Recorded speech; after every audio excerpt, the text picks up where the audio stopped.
أعوذ بالله من الشيطان الرجيم. بسم الله الرحمن الرحيم. الحمد لله رب العالمين، وصلى الله على محمد وآله الطيبين الطاهرين المعصومين، واللعنة الدائمة على أعدائهم أجمعين من يوم ظلمهم إلى قيام يوم الدين. أما بعد، فقد قال الله تبارك وتعالى في كتابه المجيد: فأعوذ بالله من الشيطان الرجيم. بسم الله الرحمن الرحيم. ومن الناس من يشري نفسه ابتغاء مرضات الله والله رؤوف بالعباد. ناظرین گرامی، ماہ مغفرت رمضان المبارک، خداوند عز و جل آپ کی تمام طاعات و عبادات کو اپنی بارگاہ میں شرف قبولیت عنایت عطا فرمائے، اور آپ اور میرے تمام مرحومین کی مغفرت فرمائے۔ امیر المؤمنین حضرت علی بن ابی طالب کی مناسبت سے آج کے اس درس کا انعقاد کیا جا رہا ہے۔ سورہ مبارک بقرہ کی 207 نمبر آیت کے پڑھنے کا شرف حاصل کیا ہے۔ وَمِنَ النَّاسِ مَن يَشْرِي نَفْسَهُ ابْتِغَاءَ مَرْضَاتِ اللَّهِ، لوگوں میں وہ جو اپنے نفس کو بیچ کر اللہ کے مرضیوں کو خرید کرنے کی کوشش کرتے ہیں، اور اللہ اپنے بندوں پر رؤوف مہربان ہے۔ شان نزول جو ہے اس آیہ کریمہ کا، جو مفسران نے بیان کیا ہے، اہل بیت علیہم السلام کے ذریعے سے جو ہم تک پہنچا ہے، جب شب ہجرت امیر المؤمنین بستر پیمبر پر سوئے، تب یہ آیت نازل ہوئی کہ لوگوں میں سے وہ جو اپنے نفس کو بیچتے ہیں تاکہ خدا کی مرضیوں کو خرید لیں۔ امیر المؤمنین نے شب ہجرت بستر پر سو کر خدا کی مرضیوں کو خرید لیا۔ یہاں پر جو قابل توجہ بات ہے وہ یہ ہے کہ دیکھیں، اگر کسی بندے کی پوری رات جاگنے کی عادت ہو اور اسے کہہ دیا جائے آج جلدی سونا ہے، اور یہ بھی بتا دیا جائے کہ کچھ لوگ ہیں جو آپ کو مارنے کی نیت سے آ رہے ہیں، پہلی بات تو جو ساری رات جاگنے کا عادی ہو ویسے ہی نیند نہیں آئے گی، اوپر سے اگر اسے ڈرا دیا جائے تو اس کی آئی ہوئی نیند بھی آنکھوں سے اڑ جائے گی۔ امیر المؤمنین کی وہ ہستی جو یہ فرماتے ہوئے نظر آئے کہ اے چاند، اے ستاروں، گواہ رہنا، مجھ علی نے تم کو آتے بھی دیکھا ہے، جاتے بھی دیکھا ہے، لیکن تم نے کبھی علی کو سوتے ہوئے نہیں دیکھا۔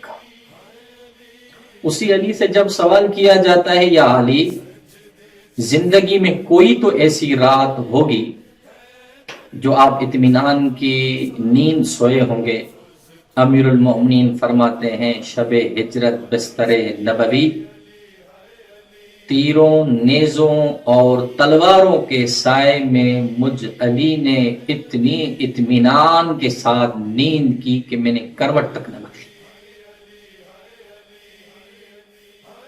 اب تیروں کے سائے میں یا نیزوں کے سائے میں یا تلواروں کے سائے میں سونا اور اطمینان کی نیند سونا، علی بتلانا یہ چاہتے ہیں وہ اور ہیں جن کا تلواروں پر آسرا ہے، میں وہ ہوں جس کا بھروسہ خدا کی ذات پر ہے۔ یعنی دوسرے لفظوں میں علی اپنے سونے میں بھی بڑے مخلص تھے، اور آپ سب بہتر جانتے ہیں کہ جو عبادت کا صلہ ملتا ہے وہ انسان کے خلوص اور معرفت پر ملتا ہے. جس کی جتنی معرفت ہوگی، جس کا جتنا خلوص ہوگا، اسی خلوص کے مطابق اسے اجر بھی ملے گا. میں آپ تک اپنی بات کو پہنچانے کے لیے ایک مثال سے سہارا لوں. مثلا نماز تو نماز ہے، وہی الحمد ہے، وہی قنوت ہے، وہی رکوع ہے، وہی سجود ہے، وہی ذکر ہے. لیکن آپ میں سے کوئی یہ کہہ سکتا ہے ہماری نماز اور سلمان فارسی کی نماز میں کوئی فرق نہیں؟ یقیناً آپ کا جواب منفی میں ہوگا، نفی میں ہوگا کہ نہیں. کیوں؟ رکوع وہی ہے، سجدے وہی ہیں، کیفیت وہی ہے، طریقہ وہی ہے. پھر کیوں ہماری نماز سلمان کی نماز کا مقابلہ نہیں کر سکتی؟ تو آپ جواب دیں گے اس لیے کہ جس خلوص اور معرفت کے ساتھ سلمان نے نماز پڑھی، وہ معرفت اور خلوص ہم میں نہیں. اسی طرح تلوار چلانے والے تو بہت تھے جنگوں میں، لیکن کسی کو یہ سرٹیفکیٹ نہیں ملا ضربت علی یوم الخندق افضل من عبادت الثقلین. علی کی ایک ضربت خندق والے دن کائنات کے جنوں انس کے اعمال ترازو کے ایک پلڑے میں رکھ دیے جائیں. علی کی ایک ضربت ترازو کے ایک پلڑے میں رکھ دی جائے تو وہ ایک ضربت تمام اعمال پر بھاری ہے. ایسا کیوں ہے؟ امام خمینی رضوان اللہ تعالی علیہ نے بھی یہی جملہ فرمایا تھا کہ یہ جو علی کی ایک ضربت جن و انس کے اعمال پر بھاری ہے، اس کا سبب یہ ہے کہ علی نے جس خلوص اور معرفت سے یہ ضربت چلائی تھی، یہ اسی کا اجر ہے. بس معرفت علی کو دیکھا جائے، علی کے خلوص کو دیکھا جائے، علی کے زہد کو دیکھا جائے، علی کی عبادت کو دیکھا جائے، علی کے علم کو دیکھا جائے، علی کے عطا کو دیکھا جائے، علی کے سخا کو دیکھا جائے، علی کے پیغمبر کی مدد کو دیکھا جائے، علی کو مستضعفین کی مدد کرتے ہوئے دیکھا جائے تو علی بے مثال نظر آتے ہیں. علی کو معاف کرنے کے میدان میں دیکھا جائے تو علی بے مثال نظر آتے ہیں. یہاں تک کہ وہ دشمن جو در سیدہ پر آتے ہیں، دروازے کو آگ لگاتے ہیں، جب وہ مشکل میں پھنستے ہیں تو علی ان کی مشکل کشائی کرتے ہیں. اور وہ اقرار کرتے ہوئے نظر آتے ہیں کہ اگر علی نہ ہوتے تو ہم ہلاک ہو جاتے. علی کی وجود کی وجہ سے ہمیں نجات ملی ہے، ہلاکت سے نجات ملی. یہاں تک کہ امام شافعی نے یہ جملہ کہا کہ علی کی زندگی پر ہم نظر کرتے ہیں تو علی ہمیں سمجھ میں نہیں آتا. کیوں؟ کہ اس لیے کہ فطرت کا قانون ہے کہ جو محبت کرنے والا انسان ہوتا ہے وہ خون خرابے کو پسند نہیں کرتا، اور جو خون خرابہ کرتا ہے وہ محبت والا انسان نہیں ہوتا. ایک ہی شخص میں دونوں صفتیں جمع ہونا ممکن نہیں ہے. لیکن جب ہم علی کی زندگی پر نظر کرتے ہیں، اگر یتیموں پر محبت کرنے پر آ جائیں، اتنی محبت کرتے ہیں کہ وہ یتیم اپنے والدین کو بھول جاتے ہیں علی کی محبت میں. اور اگر یہی علی تلوار چلانے پر آئیں خدا کی رضا کی خاطر، تو یہی علی جب تلوار چلاتے ہیں تو سر دھڑوں سے گرتے ہوئے نظر آتے ہیں. یہ کیا ہے؟ کہ یہ علی کی معرفت ہے، یہ علی کی زندگی، یہ علی میں یہ دونوں صفتیں ہمیں سمجھ میں نہیں آتی. میں کہوں گا امام شافعی تجھے علی اس لیے سمجھ میں نہیں آیا کہ تو نے علی کو سمجھنے کی کوشش کی اپنے آپ کو دیکھ کر کہ دونوں اپوزٹ صفت کیسے ہیں. خدا رحمان بھی ہے، رحیم بھی ہے، قہار بھی ہے. خدا ثواب بھی دیتا ہے، خدا سزا بھی دیتا ہے. خدا جنت بھی دیتا ہے، خدا جہنم بھی دیتا ہے. تو یہ صفتیں خدا میں بھی اپوزٹ ہیں. رحیم بھی ہے، قہار بھی ہے، ثواب بھی دیتا ہے، سزا بھی دیتا ہے، جنت بھی دیتا ہے، جہنم بھی دیتا ہے. تو یہ علی بھی خدا کے صفات کا مظہر ہے. اگر علی کو خدا کی صفات کا مظہر مانو گے تو تمام اختلافات ختم ہو جائیں گے. علی شب ہجرت بھی بستر پر سوئے تو خدا کی رضا کی خاطر. علی تلوار چلایا کرتے تو خدا کی رضا کی خاطر. علی کسی کی مدد کرتے تھے تو خدا کی رضا کی خاطر. آپ اور ہم نے واقعات سن رکھے ہیں جب دشمن علی کے سینے پر آ جاتا ہے اور علی کی توہین کرتا ہے، یا معذرت کے ساتھ جب علی کسی دشمن پر غلبہ پا لیتے ہیں اور اس کے سینے پر آ جاتے ہیں، وہ علی کی توہین کرتا ہے تو علی مولا اس کے سینے سے اتر جاتے ہیں۔ وہ شخص سوال کرتا ہے تعجب میں آ کر، آپ مجھے قتل کر سکتے تھے، آپ میرے سینے سے کیوں اتر آئے؟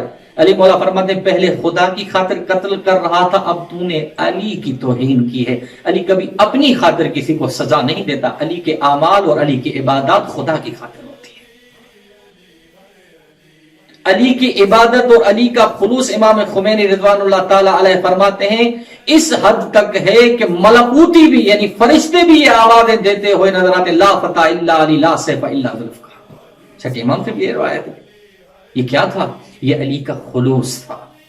بس ہمیں چاہیے کہ ہم علی کی زندگی سے، علی کی سیرت سے کچھ سیکھیں۔ وہ علی دیکھیں، ایک ہے بندے کا ایمان عقیدہ، ایک ہے بندے کا عمل، ایک ہے عمل خدا کی خاطر، ایک ہے یا یوں کہوں ایک ہے بندے کا حق، ایک ہے خدا کا حق۔ نماز خدا کا حق ہے خدا پر، زکوٰۃ بندے کا حق ہے بندے پر جو خدا نے مقرر کیا۔ لیکن علی نے ایک ہی حالت میں، حالت رکوع میں نماز بھی پڑھی، خدا کا حق بھی ادا کیا اور بندوں کو بھی زکوٰۃ دے کر بندے کا حق بھی ادا کیا۔ یہ کیا ہے؟ یہ امیر المؤمنین کا خلوص ہی تو تھا کہ اسلام کو بقا ملی۔ اسلام تلوار سے نہیں، اسلام اخلاق سے ملا۔ یہاں تک کہ جب امیر المؤمنین کسی سفر سے آ رہے تھے کوفے کی طرف، وہاں سے ایک شخص علی علیہ السلام کے ساتھ ہم سفر تھا، ایک جگہ آئی جہاں سے بصرے کا راستہ جدا، کوفے کا راستہ جدا، تو علی علیہ السلام نے اس کے ساتھ چند قدم اٹھانے لگے، یا وہ پریشان ہو کے کہتا ہے مسافر لگتا ہے تو راستہ بھول گیا، یہ بصرے کا راستہ ہے کوفے کا نہیں۔ علی مولا فرماتے ہیں مجھے پتا ہے کہ یہ راستہ جو ہے وہ بصرے کی طرف جا رہا ہے، کوفے کی طرف نہیں، پھر آپ یہاں کیوں؟ کہا میں نے جس نبی پر کلمہ پڑھا ہے اس کی سیرت ہے، اگر کسی کے ساتھ سفر کرو جہاں سے راستہ جدا ہو، چند قدم اس کے ساتھ اٹھاؤ تاکہ اسے احساس تنہائی نہ ہو۔ وہ غیر مسلم تھا، تعجب میں آ جاتا، حیران ہو کر کہتا ہے میں آپ کا ہم سفر تھا، غیر مسلم تھا، جب غیر مسلم ہوں میری اتنی پرواہ ہے آپ کے دین میں، کیوں نہ میں کلمہ پڑھ کے مسلمان ہو جاؤں۔ بس عزیزان گرامی، ناظرین گرامی، ہمیں چاہیے امیر المؤمنین کی سیرت سے کچھ لیں، علی کی سیرت سے لیں، یتیم پروری علی کی سیرت سے لیں، گزشت علی کی سیرت سے لیں، عبادت کا طور طریقہ علی کی سیرت سے لیں۔ خدا سے دعا وہ ہے کہ ہمیں صحیح معنی میں امیر المؤمنین کی معرفت عطا فرمائے۔ والسلام علیکم ورحمۃ اللہ وبرکاتہ۔